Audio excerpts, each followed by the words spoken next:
दोस्तों, मंदिर में दर्शन के बाद सीढ़ियों पर कुछ देर क्यों बैठा जाता है, जानिए वजह।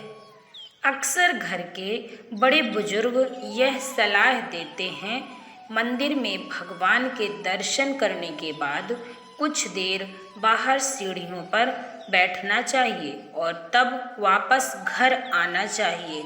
इसके पीछे कोई वैज्ञानिक कारण नहीं है, लेकिन कुछ धार्मिक मान्यताओं के चलते लोग इस परंपरा का पालन करते हैं। यह प्राचीन परंपरा एक विशेष उद्देश्य के लिए बनाई गई है, ताकि ईश्वर हमारे मन में रच बस सके। मंदिर के प्रांगण या फिर सीढ़ियों पर बैठकर मन ही मन हमें एक श्लोक बोलना चाहिए।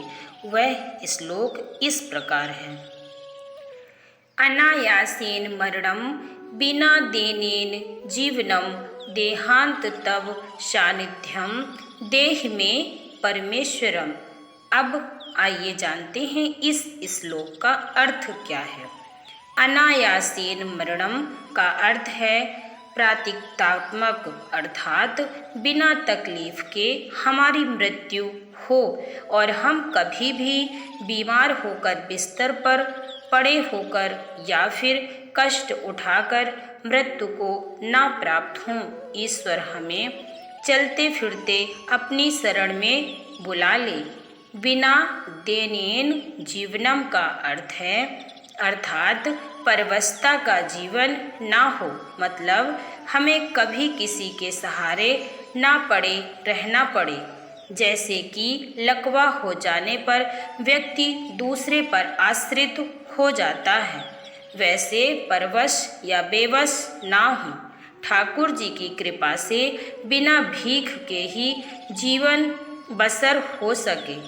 देहांते तव सानिध्यम, अर्थात जब भी मृत्यु हो तब भगवान के सम्मुख हूँ। जैसे भीष्म पितामह की मृत्यु के समय स्वयं ठाकुर जी उनके सम्मुख जाकर खड़े हो गए।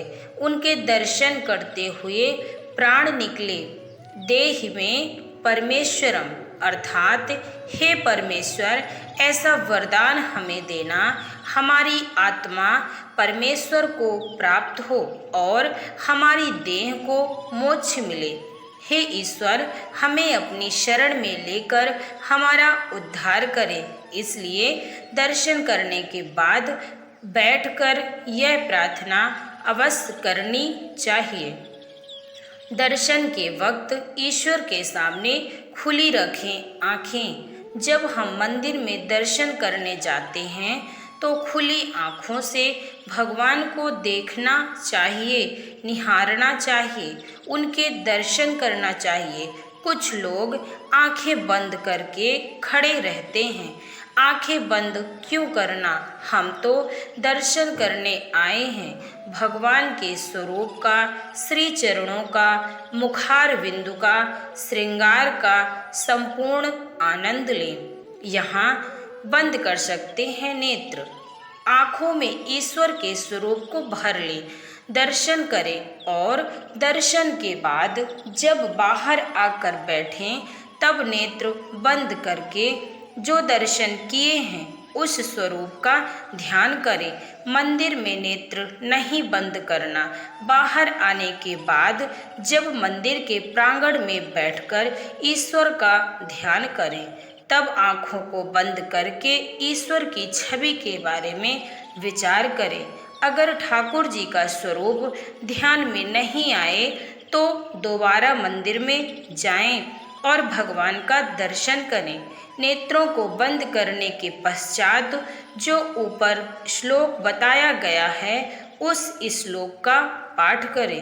तो दोस्तों, कैसा लगा ये वीडियो? अगर पसंद आया हो तो वीडियो को लाइक और शेयर ज़रूर करें और मेरा वीडियो देखने के लिए आप सभी को बहुत बहुत धन्यवाद। आप सभी को राधे राधे, जय श्री श्याम।